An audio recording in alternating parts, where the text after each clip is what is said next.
2학기 역사 15번째 강의입니다. 대한민국 정부의 수립. 1945년 8월 15일 해방이 된 후 3년이 지나 1948년 8월 15일 대한민국 정부가 드디어 수립되게 됩니다. 제헌헌법에 의해서 새롭게 만들어진 대한민국 정부는 3년이라는 짧지만 긴 시간 속에서 다양한 우리 사회의 문제를 잉태하게 되는데요. 대한민국이 수립되는 그 3년의 과정을 다시 한 번 더 살펴보고 대한민국 정부의 수립이 가지는 의미를 되새겨보는 시간이 되었으면 합니다. 해방으로부터 대한민국 정부 수립의 과정까지의 내용들인데요. 지난 시간 배웠던 내용을 간단하게 살펴보면 해방이 되면서 미소의 한반도 분할 점령으로 인해서 지역적 분단이 이루어지게 됩니다. 해방 이후의 첫 번째 과제였던 누구를 중심으로 해서 어떤 나라를 세울 것인가는 신탁통치 안으로 어느 정도 정리가 되는데요. 신탁통치에 대한 입장 차이는 좌익과 우익의 이념 대립으로 나타나게 되면서 우리 사회의 정치 이념적 분단의 씨앗을 만들어내게 되는 것이죠. 오늘은 그 이후에 대한민국 정부가 수립되는 과정까지 어떤 상황들이 벌어지게 되는지를 간단하게 살펴보도록 하겠습니다. 우리 사회의 정치 이념적 분단의 씨앗은 신탁통치 국면에서 자라나게 되는데요. 신탁통치에 대한 입장은 해방 이후에 독자적이고 민족적인 정부를 수립하려는 우리 바람과는 달리 국제사회가 신탁통치를 통해서 신생으로 독립하는 국가들을 관리하게 되면서 나타났던 간극이라고도 할 수 있습니다. 모스크바 3국 외상회의에서의 결론 내용인데요. 임시조선 민주주의 정부를 수립을 하고 최고 5년간의 후견제, 신탁통치를 의미합니다. 를 실시할지의 여부를 결정을 한 후에 후견기간 동안에는 조선인의 임시정부를 통해서 스스로 통치할 수 있게끔 해주고 이러한 문제를 미소공동위원회를 통해서 디테일하게 조정할 것이다 라는 내용이 핵심인데요. 이 내용들이 다르게 해석되고 각자의 입장에 의해서 와전되거나 왜곡되면서 당시 우리 사회의 심각한 갈등의 모습으로 나타나게 됩니다. 하지만 여기서 이제 핵심은 미소공동위원회가 되겠죠. 여기서 디테일한 방안들이 어떻게 제시되고 제안되느냐에 따라서 그 이후에 상황들은 달라질 수 있으니 그러면 미소공동위원회에 대한 내용들을 좀 살펴보도록 하겠습니다. 당시 신탁통치에 대한 입장은 크게 찬성과 반대의 입장으로 갈라지게 되는데요. 지난 시간에 배웠던 내용이기 때문에 한 번 더 떠올려 보시면 좋을 듯 합니다.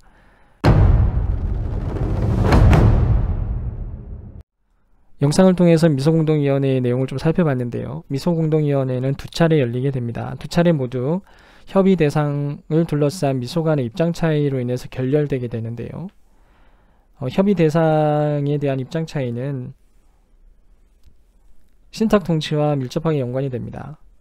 미소공동위원회는 신탁통치, 즉 후견제를 인정한 후 그 다음 단계로 진행되는 절차였기 때문에 찬성하는 입장, 즉 찬탁의 입장만 협의체의 대상이 될 수 있다고 주장하는 소련의 입장과 모든 민주적인 정치단체들이 들어와서 민주적인 협의하에서 민주정부를 수립하려는 기본 원칙을 따르려는 미국의 입장의 대립이었습니다. 찬탁은 소련과 친한 사회주의 즉 좌익 세력들이었기 때문에 소련은 논리적인 문제뿐만 아니라 현실적인 부분에 있어서도 찬성하는 입장만 협의 대상으로 삼는 게 유리했었고요. 미국의 입장에서는 대부분의 반탁 세력들이 반소 세력들이었고요. 미국과 훨씬 더 가까운 세력들이었기 때문에 모든 대상들이 다 참여한 미소공동위원회를 자신들에게 유리하게 판단하고 있었던 겁니다. 이들의 입장 차이는 결국 회의가 열리지 못하는 상태에서 결렬되게 되는 것이죠. 사진의 두 명의 인물 기억하실 텐데요. 왼쪽에 있는 인물은 김규식입니다. 아주 오래전의 일이죠. 3.1운동이 일어나는 시점에 신한청년당의 이름으로 그리고 임시정부의 외교장관의 이름으로 독립청원활동을 했었던 대표적인 우익의 인물이고요. 오른쪽에 있는 인물은 여운형이라는 인물로 건국준비위원회와 인민공화국을 통해서 국내 최선두에서 해방을 맞이하고 정부를 수립하기 위한 노력을 했었던 인물이기도 합니다. 1차 미소공동위원회가 결렬이 되고 나서 좌익과 우익은 찬탁 반탁이라는 이념적 갈등으로 극단적으로 분열되어져 있는 상황이었습니다. 이러한 상황을 돌파할 수 있는 새로운 모색이 필요했을 텐데요. 중도적 인물들을 중심으로 해서 좌우 합작 운동이 벌어지게 됩니다. 이들은 당시 남한에서는 이승만을 중심으로 해서 단독 정부를 수립해야 된다는 이야기가 조금씩 나오고 있었고요. 북한에서는 북조선 임시인민위원회를 중심으로 해서 민주기지론이 대두되게 되고 북한 내부의 개혁들이 독자적으로 진행되고 있었던 시점이기도 합니다. 이러한 흐름은 남과 북의 분단을 기정사실화하는 것처럼 느껴졌기 때문에 어떤 형태로든 좌와 우의 합작을 통해서 통일정부 수립을 위한 노력들이 필요로 했을 겁니다. 좌우합작위원회는 이러한 측면에서 매우 역사적으로 의미 있는 활동이기도 한데요. 이러한 배경 속에서 진행이 됩니다. 당시 과제는 크게 세 가지였었는데요. 첫 번째는 신탁통치 문제, 즉 정부 수립의 문제를 어떤 식으로 해법을 찾을 것인가. 그리고 두 번째는 토지개혁을 어떻게 할 것인가. 그리고 반민족 행위자, 즉 친일파 문제를 어떻게 해결할 것인가의 과제들이 당시 가장 큰 주된 문제였었고요. 좌우합작위원회는 좌익의 입장과 우익의 입장을 절충하는 방식으로 해법을 찾아냅니다.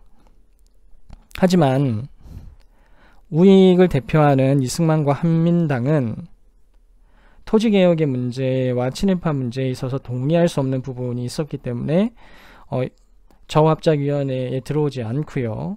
좌익의 경우 끝까지 토지개혁에 있어서의 무상몰수와 무상분배의 입장을 주장을 하게 되면서 북한 지역의 독자적인 토지개혁을 진행해 나가고 있었고 좌우합작위원회의 제안을 수용하지 않게 됩니다. 좌익과 우익의 주류가 참여하지 않고 중도적 인물들로 인해서 구성되었던 좌우합작위원회는 역사적 의미는 굉장히 크지만 현실적으로는 큰 성과 없이 문을 닫게 됩니다. 한반도의 문제는 미소공동위원회를 통해서 디테일하게 조정되는 것이 핵심 과제였었는데요. 1차 미소공동위원회가 회의를 제대로 해보지도 못한 채 결렬되게 되죠. 그것은 좌익과 우익의 극한 대립 때문이기도 했었는데요. 좌우합작 운동을 통해서 이러한 대립을 완화시키려는 시도들이 진행이 되지만 그건 역시 실패로 돌아가게 됩니다.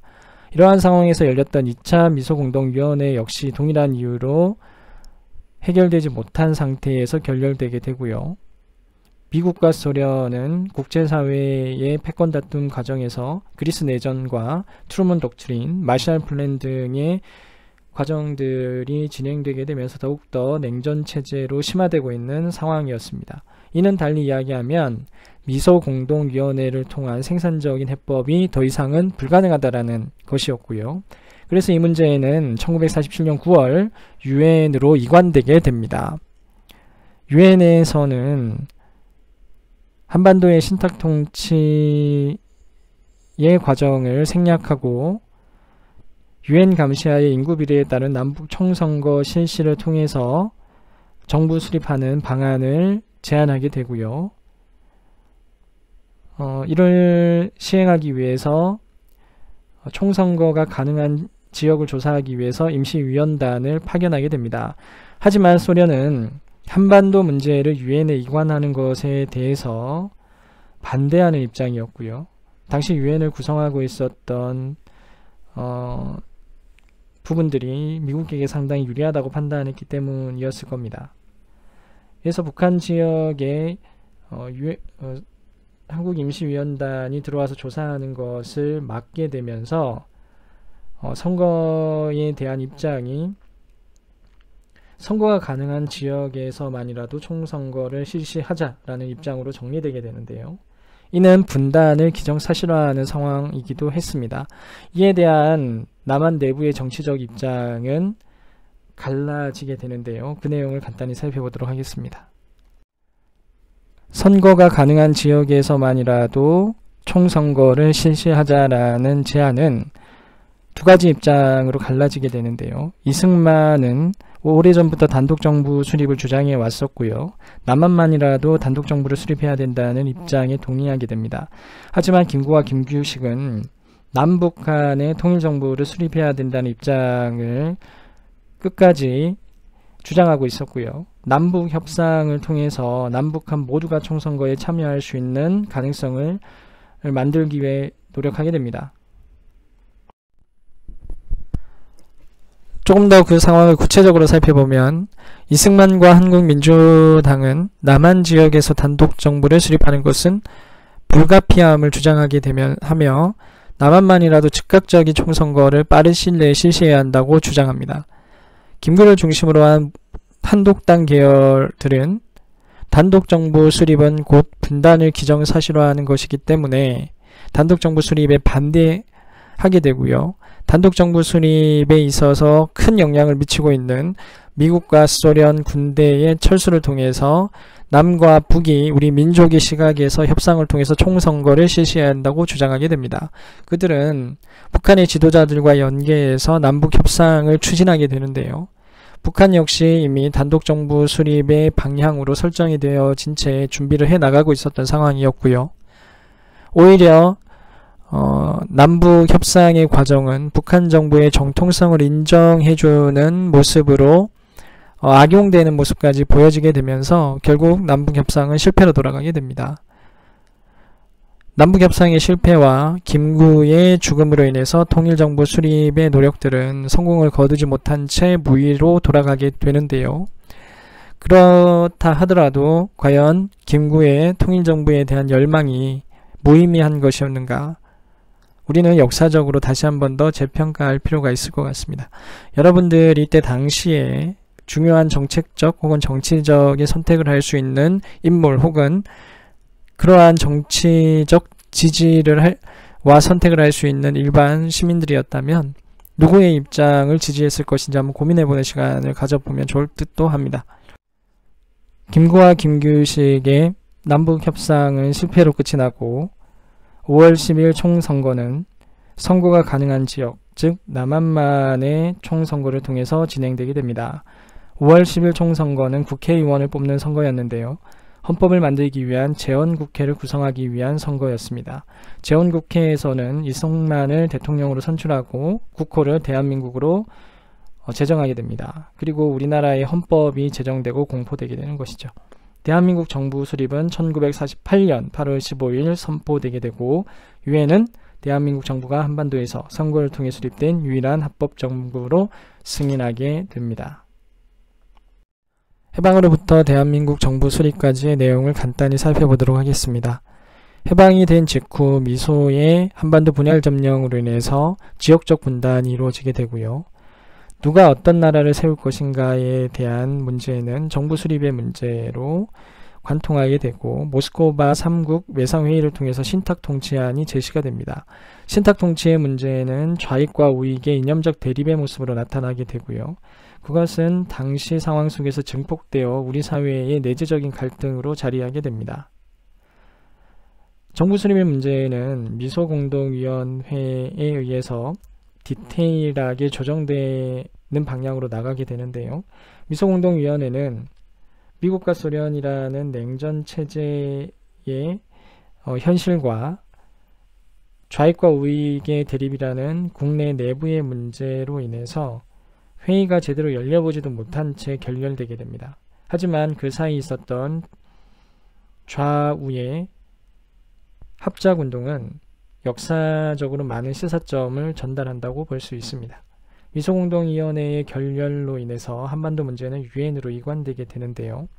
유엔 내부의 구성 문제 그리고 당시의 냉전체제의 심화라는 세계사적인 흐름은 한반도의 분단을 막아낼 수 없는 장애로 작용하게 되는데요. 결국 남한만의 단독 정부를 수립하는 방향으로 귀결되게 됩니다. 하지만 그 과정에서 끝까지 통합정부를 구성하기 위해서 남북협상을 추진했었던 김구와 김규식의 노력은 우리가 눈여겨봐야 될 역사적 의미라고 할 수 있습니다. 8월 15일 드디어 대한민국 정부가 수립되게 되고 역사적으로 아주 중요한 출발점을 만들어내게 되는 것이죠. 하지만 3년의 역사는 우리에게 많은 과제를 던져주기도 했습니다. 정부 수립의 과정에 있어서 우리가 직면해야 되는 몇 가지 상황들이 있습니다. 그것은 우리가 해방 3년을 다시금 역사적으로 살펴볼 필요가 있다는 것을 의미하기도 한데요. 첫 번째는 분단입니다. 분단이라는 것은 우리 역사의 가장 깊은 상처 중에 하나일 텐데요. 분단이라고 하는 것이 당시 세계사적인 흐름 속에서 불가피한 선택이었는가 하는 부분이고요. 통일정부를 위해서 끝까지 노력했었던 김구와 남북협상파들의 역사적 평가를 우리는 어떻게 해야 할 것인가에 대한 고민 역시 필요하다고 봅니다. 두 번째는 이념 갈등 속에서 유예된 친일파의 처리 문제인데요. 우리 역사가 왜곡되는 가장 중요한 지점이기도 할 겁니다. 좌익과 우익의 대립이라는 상황 속에서 자신들의 기득권을 다시 존속시켰던 친일파의 처세, 그리고 그것을 용인했던 우리 사회, 어떤 방식으로 반성하고 이 문제를 해결해야 될 것인가에 대한 고민 역시 여러분들이 해야 될 부분이라고 생각을 합니다. 세 번째는 국가, 이념, 민족, 그리고 민족의 생존을 위해서 진행됐던 다양한 국가폭력에 대한 모습인데요. 이념이 다르기 때문에, 그리고 국가의 생존을 위해서 희생을 강요당했던 개인, 그리고 국가에 의해서 자행됐던 폭력을 우리는 어떻게 직면하고 다시는 그러한 상황들이 벌어지지 않게끔 노력해야 할 것인가에 대한 부분입니다. 우리가 다음 시간에 배우게 되는 4.3, 그리고 여순 사건, 그리고 6.25 과정에서 진행됐던 남한 북한 미군에 의해서 자행된 민간인 학살의 문제들, 이 부분들을 살펴보면서 거대 가치를 실현하는 명목으로 정당화됐던 개인에 대한 학살, 이 부분을 다시금 반성하고 성찰해보는 시간을 가져보게 될 것입니다. 자, 오늘 수업 여기서 마무리하겠습니다.